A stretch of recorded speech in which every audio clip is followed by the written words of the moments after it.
جو دادیاں نانیاں ہیں وہ چاہ رہی ہوتی ہیں موٹے موٹے بچے ہوں اور ان کے گال اتنے بڑے ہوں. وہ شاید اوبیسٹی کی طرف تبھی آپ اپنی نیشن کو پش کر رہے ہیں کہ جو شروع سے ظاہر ہے موٹا ہوگا, وہ اس کی خوراک آپ نے زیادہ بڑھا دی ہوئی ہے, تو جیسے جیسے بڑا ہوگا اوبیسٹی ہونے کے چانسز زیادہ دیکھیں ہوں گے. میں تو وہ دنیا میں بات کروں تو دنیا بھر میں سب سے زیادہ جو موٹاپے کا شکار لوگ ہیں وہ ورجینیا ہے, یو ایس کے اندر ہے. اور پاکستان میں جو چیز سب سے زیادہ الارمنگ ہے وہ ہے بچوں کا موٹاپا.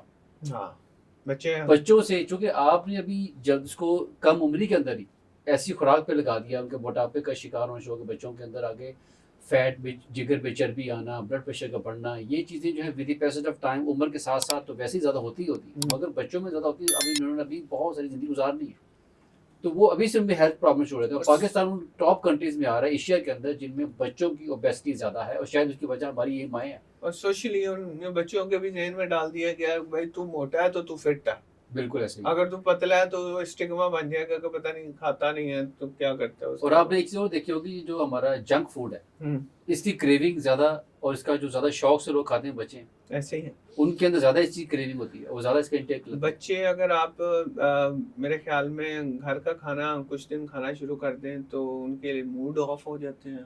وہ کہتے ہیں کہ یہ ہمارے والدین پیار نہیں کرتے. ان کے لیے فن یہی ہے کہ آپ نے جو جنک فوڈ کا آرڈر کرنا ہے. اچھا, موٹاپا اور میٹابولک سنڈروم کو اگر ہم ڈیفینیشن دیکھیں, کیونکہ بیسیکلی ہمارا ٹاپک میٹابولک سنڈروم ہے اور اس کا اثر جگر اور دل پہ کیسے ہو رہا ہے, دونوں طرف بالکل دونوں کیسے انوالو ہوتے ہیں, تو اس کو میٹابولک سنڈروم کی ڈیفینیشن کیا ہے؟ دیکھیں میٹابولک سنڈروم یہ 5 چیزوں کا مجموعہ ہے. سب سے پہلی چیز تو آپ نے بتا دی, موٹاپا ہے. اب آگے موٹاپے کی اقسام ہے, جیسے ٹرنکل اوبیسٹی ہوتی ہے جو پیٹ کا باہر نکل آنا, پیئر شیپ اوبیسٹی ہوتی ہے کہ جسم کا نچلا حصہ جو ہے وہ زیادہ بڑھ جاتا ہے. یہ آگے ڈفرنس کی شیپ میں بعد میں بات کریں گے. تو موٹاپے کا زیادہ ہونا, اس کی وجہ سے شوگر کا موٹاپا ہو گیا, شوگر ہو گیا, بلڈ پریشر کا بڑھ جانا, بلڈ پریشر, جو گڈ کولیسٹرول ہے اس کا کم ہو جانا, ٹھیک ہے, اور جو بیڈ کولیسٹرول ہے ٹرائیگلیسرائڈ سے کہتے ہیں اس کا بڑھ جانا. یہ 5 چیزیں جب ملتی ہیں تو یہ بنتا ہے میٹابولک سنڈروم, بیماریوں کا مجموعہ. اس میں ہے موٹاپا, sugar, blood pressure, good cholesterol کا کم ہو جانا اور برے بیڈ کولیسٹرول کا بڑھ جانا. اچھا, اس میں فیٹی لیور, اگر جگر کے لحاظ سے دیکھیں تو فیٹی لیور کو بھی اگر شامل کر لیا جائے تو چونکہ وہ ایک بڑا پارٹ اینڈ پارسل ہے میٹابولک سنڈروم کا, تو میرے خیال میں یہ بڑی بڑی جو علامات ہیں ان میں سے 5 میں یا 6 میں سے 3 اگر ہو جائیں تو اسے میٹابولک سنڈروم. 5 میں سے 3 چیزوں جس کے اندر موجود ہیں, 3 چیزیں, اس کو میٹابولک سنڈروم لیبل کر دیتے ہیں. کسی کو میٹابولک سنڈروم ہے, مگر مزے کی بات بتاؤں کہ اس میں جو جگر پہ چربی ہے وہ اس کے کرائٹیریا میں شامل نہیں ہے, مگر وہ اس کی شروعات ہے. اچھا, زیادہ تر جو ہمارے پاس پیشنٹ آتے ہیں جگر کی چربی کے ساتھ, وہ آ کے الٹرا ساؤنڈ, انہیں کہتے ہیں آپ کا الٹرا ساؤنڈ ہوا ہے, وہ کہتے ہیں ہاں ہوا ہے, اسے دیکھتے ہیں جی الٹرا ساؤنڈ میں جگر کی چربی ہے, ڈاکٹر صاحب اسے چھوڑ دیں, جگر کی چربی تو سب کو ہی ہوتی ہے, اگلی بات کریں. تو جگر کی ہمیں اویئرنیس کریٹ کرنے کی ضرورت ہے کہ جگر کی چربی جگر کے ٹرانسپلانٹ تک بھی جا سکتی ہے. بالکل ایسے ہی ہے. تو جگر کی چربی کا علاج آسان ہے, آپ ٹرانسپلانٹ تک کیوں پہنچنا چاہ رہے ہیں, آپ اسے کیوں اگنور کر رہے ہیں جب ایک چیز کا حل موجود ہے, ایک چیز آسانی سے ٹھیک ہو سکتی ہے, بالکل, تو آپ اس کی طرف کیوں نہیں جا رہے؟ یہی بات ہے نا کہ سمجھنے کی بات یہ ہے کہ جگر میں چربی نارمل نہیں ہے. اگر ہر ایک کی آ رہی ہے تو اس کا مطلب ہے کہ یہ نارمل سچویشن ہے, اور ہر کوئی نارمل نہیں ہے. نارملی کہہ سکتے کہ سب کی نارمل ہے, آ رہی ہے تو میری بھی ٹھیک ہے. اور دوسری بات یہ کہ جو ہمارے جو لوگ الٹرا ساؤنڈ کرتے ہیں, اور ہماری ڈاکٹرس کمیونٹی کے اندر ہی لوگ ہیں, تو ان کو بھی چاہیے کہ جب وہ فیٹی لیور آ گیا ہے آگے اس کو ایڈوائز کریں کہ وہ آگے اس کو کنسلٹ کریں, نہ کہ یہ بس لکھتے ہیں کہ فیٹی لیور ہے. تو اکثر لوگ اس چیز کو بھی جب مینشن ہی ہوگا اس کے اوپر تو وہ اس کو کیجول لیتے ہیں. بالکل درست فرمایا. اچھا, فیٹی لیور کے دل کے اوپر کیا نقصانات ہیں؟ دیکھیے میں نے پہلے بتایا تھا سوری, یہ میٹابولک سنڈروم, میٹابولک سنڈروم جو ہے یہ سمجھ لو کہ بیماریوں کی جڑ ہے. جب اس میں شوگر انوالو ہوتی ہے, بلڈ پریشر بڑھتا ہے, تو ان چیزوں کا ڈائریکٹ لنک آپ کی ہارٹ اٹیک کے ساتھ. اچھا, یعنی کہ میٹابولک سنڈروم ہارٹ اٹیک کروا سکتا ہے. جس کی شروعات کیسے ہوتی ہے, موٹاپے سے شروع ہوا کام, موٹاپے کے بعد اس میں شوگر بڑھنا شروع ہوئی اور بلڈ پریشر بڑھنا شروع ہوا, اور الٹیمیٹلی جو ہے وہ کولیسٹرول کا توازن بگڑ گیا تو ہارٹ کی وبا رہتی ہے.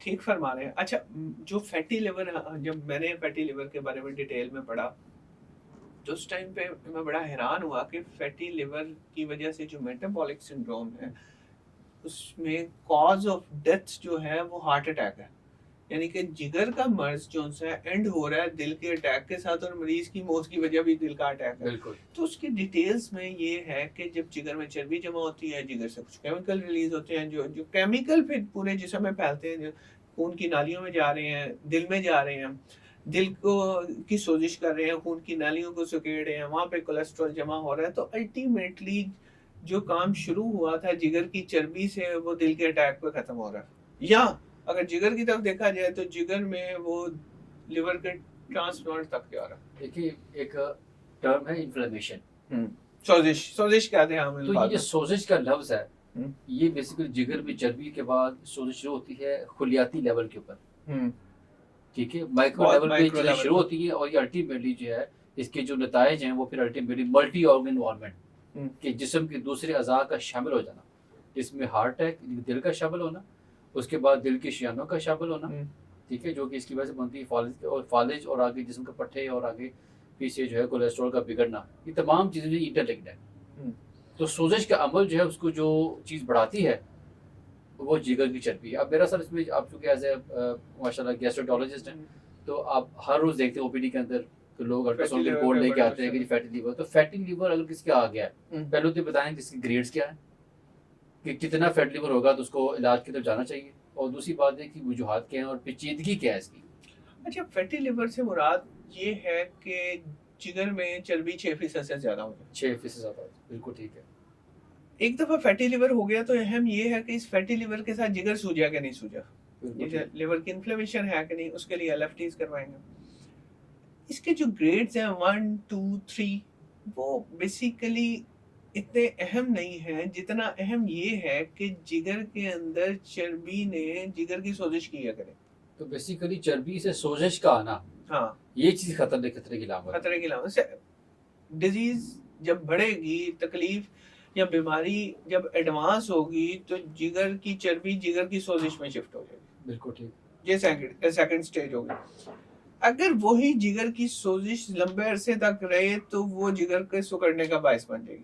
بالکل ٹھیک۔ امریکہ میں جو نمبر 1 کاز ہے جگر کے سکڑنے کی وہ ہے فیٹی لیور یا جگر کی سوزش چربی کی وجہ سے۔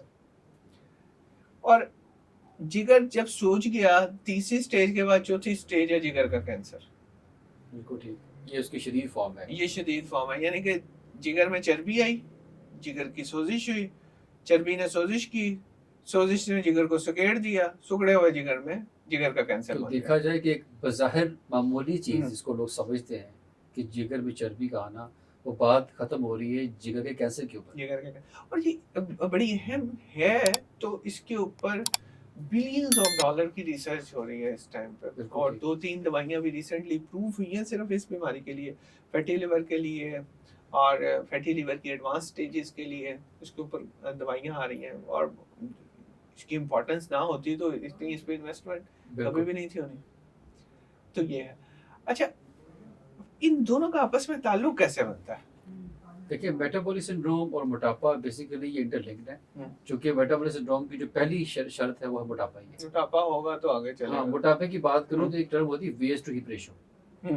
ویسٹ ٹو ہپ ریشو جو ہے یہ بہت ضروری ہے، جس میں آپ ناف سے لے کے، ناف سے جو نیروس پارٹ ہوتا ہے اور پھر نیچے آپ کا جو وائڈسٹ پارٹ ہے، ان دونوں کی ریشو نکالتے ہیں۔ اگر تو 0.9 سے زیادہ ہے تو یہ سمجھ لیں کہ بیماریوں کی شروعات ہو گئی میلز کے اندر، اور خواتین میں 0.85 سے بڑھ گیا ہے تو یہ بھی سمجھ لیں کہ یہ رسک فیکٹر ایڈ ہو گیا۔ آپ کے کہنے کا مطلب یہ ہے کہ پیٹ کی چربی زیادہ نقصان دہ ہے باقی جسم کی چربی سے؟ یس، اس میں سائنٹیفک ایویڈنس ہے، ملٹیپل اسٹڈیز ہیں، ریسرچ موجود ہے کہ جو آپ کی پیٹ کی چربی ہے یہ زیادہ خطرناک ہے۔ اچھا، ایک پیشنٹ ہے، ایک بندہ چل رہا ہے، پھر کیسے پتہ چلے گا اسے میٹابولک سنڈروم ہو گئی ہے؟ دیکھیے بظاہر یہ بتانا مشکل ہے، ہاں ایسے لوگ جن میں موٹاپا نظر آ جاتا ہے ان میں آپ کہہ سکتے ہیں کہ یہ ایک وجہ ہو سکتی ہے۔ اچھا، میں نے فیٹی لیور کے بہت سے پیشنٹ دیکھے ہیں، بلکہ کافی زیادہ دیکھے ہیں، 20 سے 30% آپ کہہ سکتے ہیں، جو بالکل نارمل نظر آتے ہیں لیکن ان کا فیٹی لیور ہوتا ہے۔ بالکل صحیح فرمایا۔ نیشنل ہیلتھ سروے کی ایک رپورٹ کے مطابق پاکستان میں 28% لوگ ایسے ہیں جو کہ اپیرنٹلی نارمل لکنگ ہوتے ہیں، اور لیکن انہیں ان کا فیٹی لیور وزن بھی ٹھیک ہے، ان کا ہائٹ بھی ٹھیک ہے، بلڈ پریشر بھی وہ کچھ نہیں ہے، لیکن